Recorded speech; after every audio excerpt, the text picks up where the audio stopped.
Hi, my name is Ajay Raj and I am an international Boccia player, India's first scuba diver in my disability, a wheelchair marathoner, a peer counselor and a breadwinner of my family. आप यह सोच रहे होंगे कि मैंने यह सारी चीज़ें कैसे पूरा किया.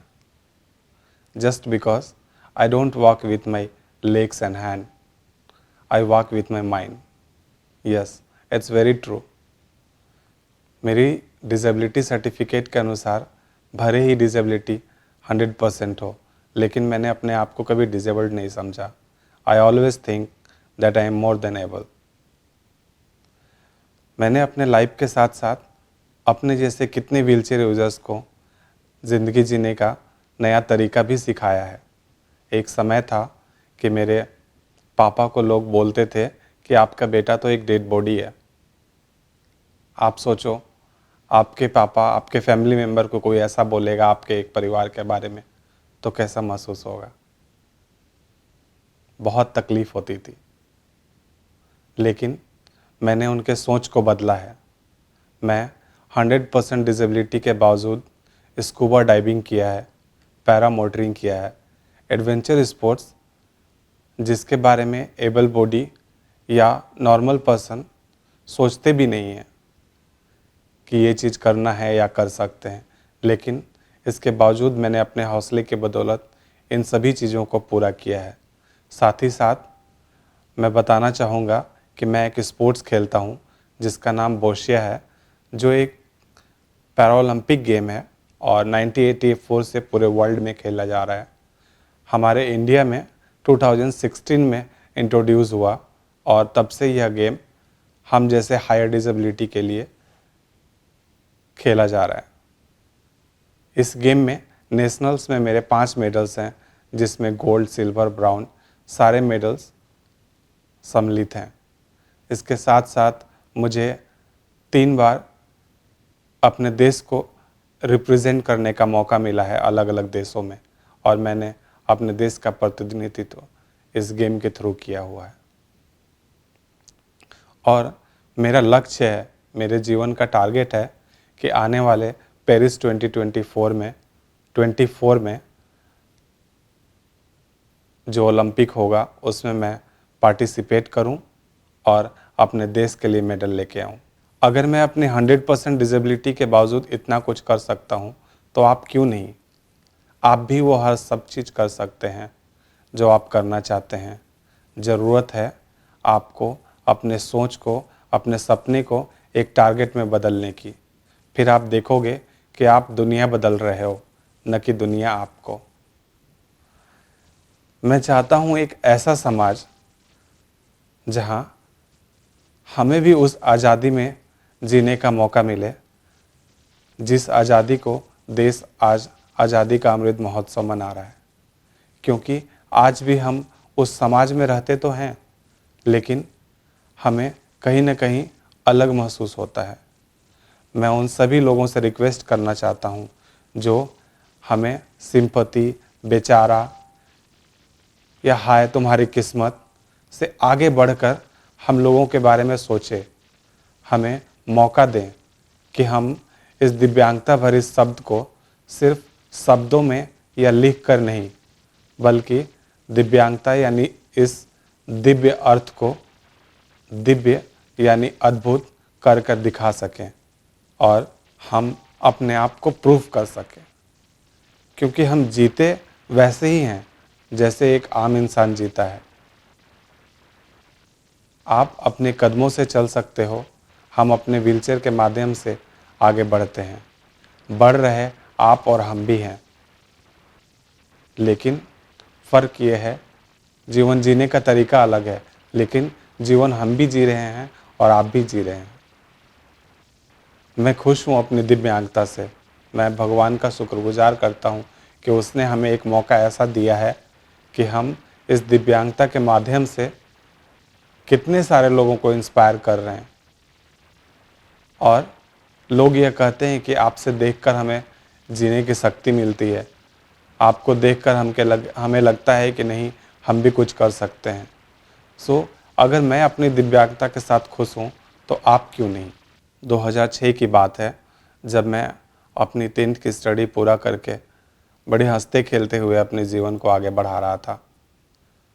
अपने घर, जिसमें 6 से 7 लोगों का परिवार है, मैं अपने परिवार की जिम्मेदारी को अपने कंधों पे लेने के लायक हो रहा था। लेकिन कहते हैं ना कि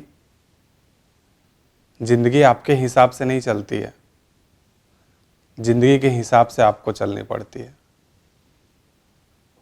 मैं 10वीं के एग्ज़ाम में फर्स्ट डिवीज़न से पास हुआ था और मैं बहुत खुश था। और खुश क्यों ना होता, क्योंकि मैं जिस गांव से बिलोंग करता हूं, उस गांव में फर्स्ट डिवीज़न सुनकर ही ऐसा लगता था जैसे मैंने कोई एक मिसाल कायम किया हो। चाहे परसेंटेज कितनी हो, चाहे नंबर कितने हो, वो मैंने नहीं रख रहा था उस टाइम।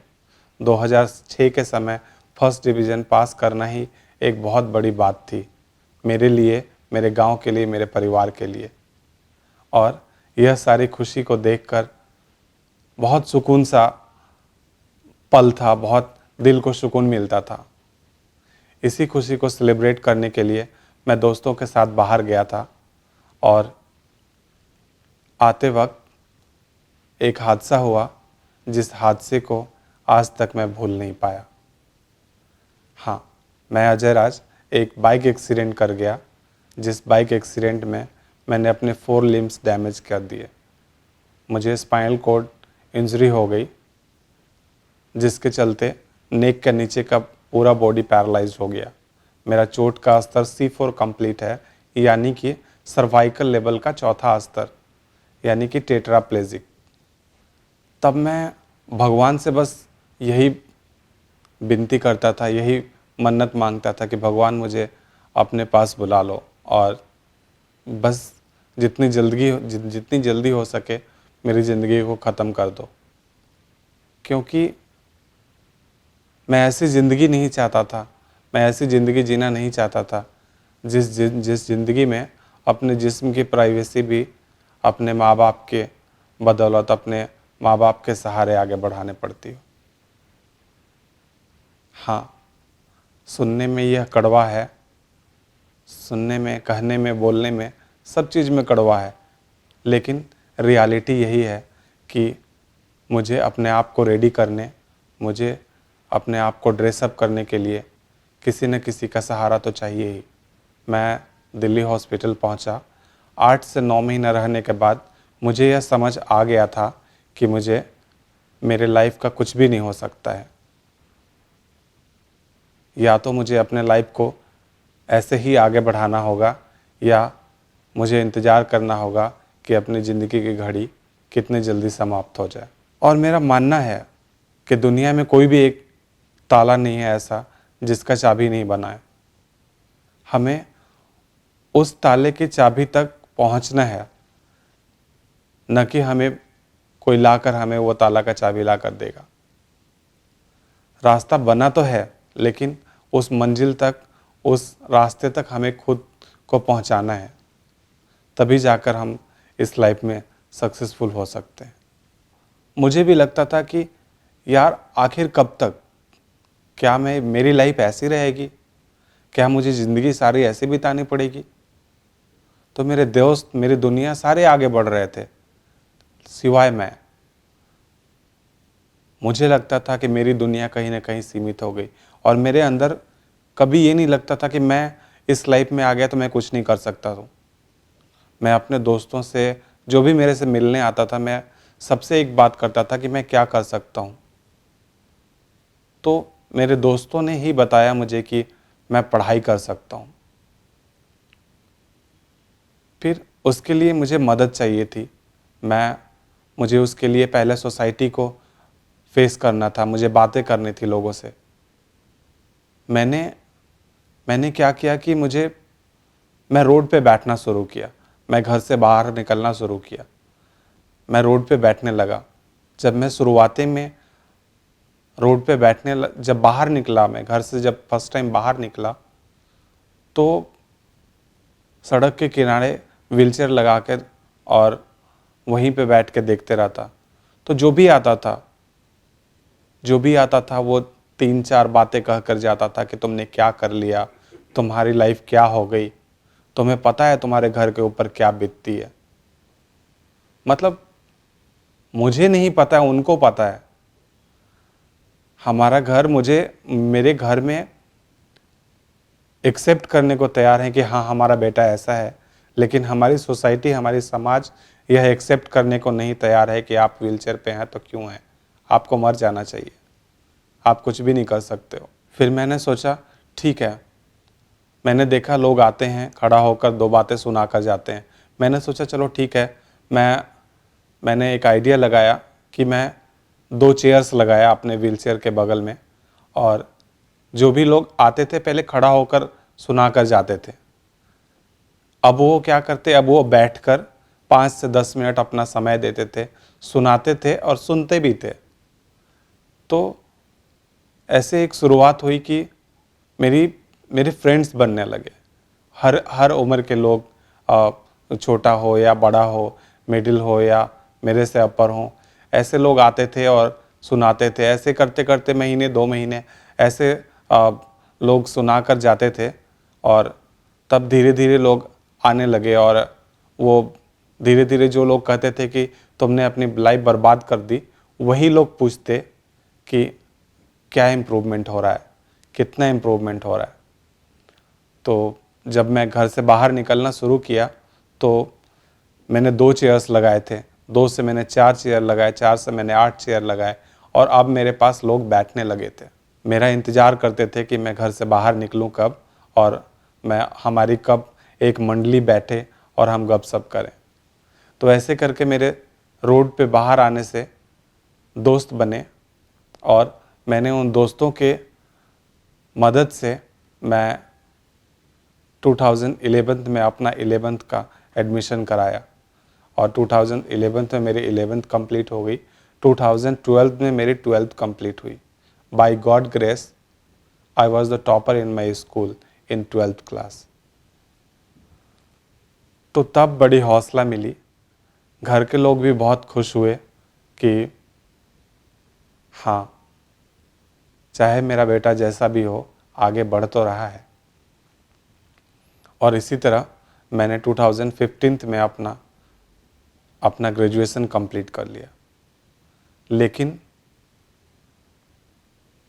सिर्फ इतना ही नहीं चाहिए था मुझे अपने लाइफ में एक जॉब की तलाश थी, क्योंकि मैंने अपने ऊपर अपने घर के सारे पैसे खर्च होते हुए खुद अपनी आंखों से देखा था। मुझे एक जॉब चाहिए थी, और मैं चाहता था कि मैं अपने घर के ऊपर बोझ कम करूं, क्योंकि मेरे अलावा मेरे और 3 भाई बहन हैं जिनको पढ़ना था, पापा को पढ़ाना है या पढ़ाना था और उनको आगे बढ़ाना था। मैं चाहता था कि मैं घर के ऊपर बोझ ना रहूं। मैं जॉब के लिए जहां भी अप्लाई किया, मैं जहां भी गया, सब लोग सबसे पहले डिग्री देखते, डिग्री देखने के बाद डिसेबिलिटी देखते और परसेंटेज देखते, और उसके बाद फिर क्या, रिजेक्ट। क्योंकि अगर आप बोलते हो कि मेरी डिसेबिलिटी 100% है, तो लोगों के नज़र में बस यही है कि 100% डिसेबिलिटी है, मतलब कि आपकी लाइफ ख़त्म है, आप कुछ भी नहीं कर सकते।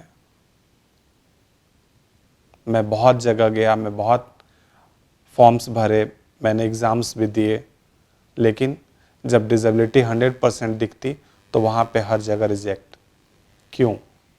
लेकिन जैसे जैसे भगवान इस ज़िंदगी को लंबी कर रहा था, वैसे ही वैसे एक रास्ता भी बना रहा था।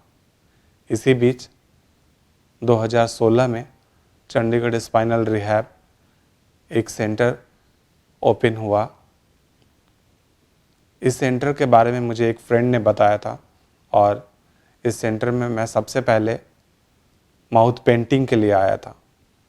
मैं जब चंडीगढ़ स्पाइनल रिहैब आया था तो मुझे आइडिया नहीं था कि मैं क्यों जा रहा हूँ वहाँ पे, लेकिन इस माउथ पेंटिंग के वर्कशॉप ने मेरी लाइफ चेंज की। मैं चंडीगढ़ स्पाइनल रिहैब में अपनी जर्नी, अपनी लाइफ, हर चीज़ को बताया और इस रिहैब सेंटर ने मुझे समझा और मुझे एक मौका दिया कि मैं यहाँ पे जॉब कर सकूँ। और आज मैं चंडीगढ़ स्पाइनल रिहैब में F&B manager and social media incharge के रूप में काम कर रहा हूँ। मैं इस TEDx टॉक के माध्यम से उन सभी लोगों से रिक्वेस्ट करना चाहता हूँ जो हमारी बातें सुन रहे हैं, that we need opportunity, we need equality, we need your love, not sympathy, we need your support. हाँ, बिकॉज आज के सोसाइटी में हमारी परसेंटेज, हमारी डिसेबिलिटी के बारे में सुनते ही रिजेक्ट कर दिया जाता है। क्यों? क्या हम आपके साथ नहीं चल सकते? क्या हमारी दुनिया आपकी दुनिया से अलग है? क्या हम इस समाज के हिस्सा नहीं हैं?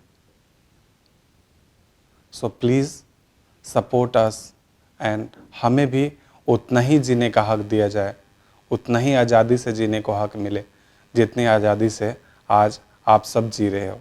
हम सब कंधे से कंधा मिलाकर चलने को तैयार हैं। And now last but not the least, मैं उन सभी दोस्तों से रिक्वेस्ट करना चाहता हूँ, उन सभी लोगों को मैसेज देना चाहता हूँ जो अपने आप को डिसेबल्ड या हैंडीकैप्ड या दिव्यांग अपने आप को बोलकर एक कमरे में बंद रखे हैं और समाज में आगे नहीं बढ़ना चाहते हैं। मैं उनको ये कहना चाहता हूँ कि मैं आज अपने जज्बे और अपने हिम्मत का बदौलत यहाँ तक पहुँचा हूँ और मैं आपसे रिक्वेस्ट करना चाहता हूँ कि आप भी आगे बढ़ो, क्योंकि जब तक आगे आप नहीं बढ़ोगे तब तक आपकी ज़िंदगी नहीं बढ़ेगी। कहते हैं कि ज़िंदगी किसी के इंतज़ार नहीं करती, तो फिर हमारा और आपका क्यों करे। मैं आपसे ये बताना चाहता हूँ कि आप अपनी डिसेबिलिटी को एबिलिटी में बदलो और अपनी एबिलिटी को पहचानो और पूरी तरह अपनी लाइफ को एंजॉय करो। So cheers your life and live life to the fullest. Thank you TEDx, and thank you TEDx by Sukinath for giving this opportunity. Thank you.